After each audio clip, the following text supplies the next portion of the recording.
Yesterday was a poor day for the Republicans. They lost not only New York City, but they lost in New Jersey, they lost in Virginia, and they lost with really decent margins. I guess New York City you can't count because there wasn't even a Republican option there. What do you see as the main reason behind these poor results? Well, I'll say these states are Democrat states. Virginia hasn't had a Republican win, the presidential contest there since 2004.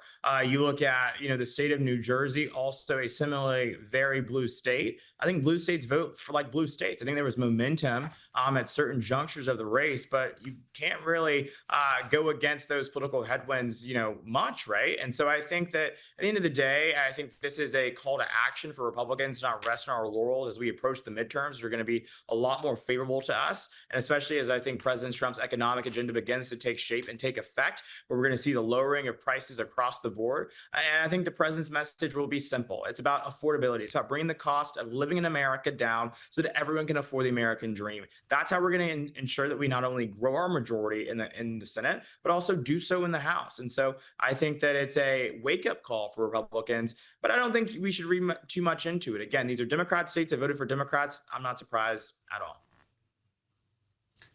Well, that is a good point. They are Democrat states, and young women are responsible for much of what we saw in Virginia, New Jersey, New York City. They overwhelmingly backed the leftist options, and women in general, CJ, backed people like Abigail Spanberger for governor of Virginia, while most men voted for the Republican woman, Winsome Earl Sears. And we saw in New York City, women and foreign-born voters really get behind Zoran Mamdani. No, you're exactly right there, Rita. And what I would say to that is that I've oftentimes said that white liberal women will be the death of our republic if we don't get serious about, somehow changing their minds about a lot of these issues. And, what I'll tell you is that after the passing of Charlie Kirk, I saw someone point out the fact that we hope that Erica Kirk will be able to do for young women what Charlie Kirk was able to do with young men. And I think that, if she's able to do that, I think that's how we right this ship. That's how we turn the tide to ensure that we can save this country, because it truly is unsettling what we're seeing among that demographic. And it's not too late now, but it may be in a few more election cycles. So we've got to do the work to reach them where they are. I got to say, I'm really concerned about how this goes as far as societal changes, because you've got young men increasingly leaning right. You've got young women leaning heavily left, so often radical left. How is that going to work? How are these people going to find lifelong partners and spouses when their values are so fundamentally different? Politics isn't everything, but we're talking about consequential issues here. Now, just quickly on Virginia, they did elect Democrat Abigail Spanberger, and she beat a Republican woman, Winsome Earl Sears. And what was really interesting here was Barack Obama campaigning for Abigail against a black woman after he told black men they were sexist for not backing Kamala. And incredibly, the NCAAP campaigned for that Democrat too. That's the National Association for the Advancement of Coloured People, campaigning against a coloured woman.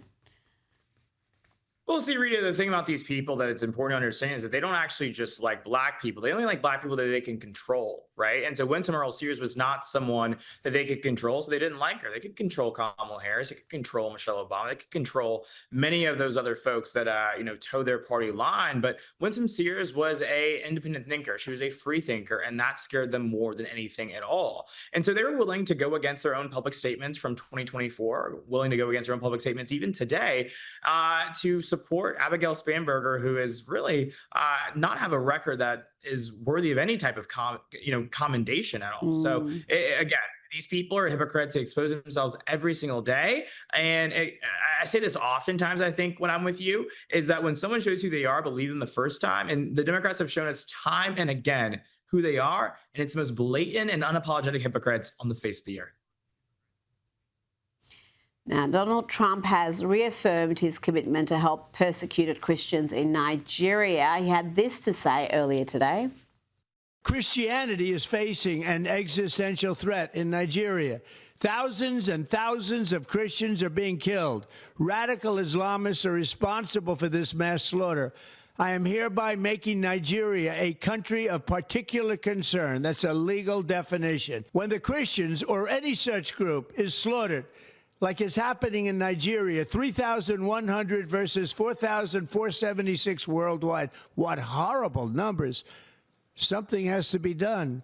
I am asking Congressman Riley Moore, together with Chairman Tom Cole and the House Appropriations Committee, to immediately look into this matter and to report back to me. And I mean, like, immediately.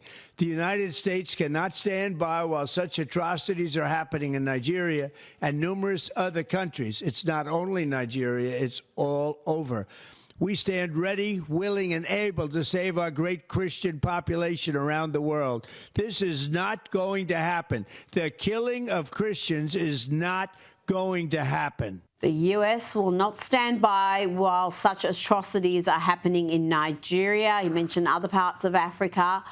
What did you think of that statement from the president, CJ?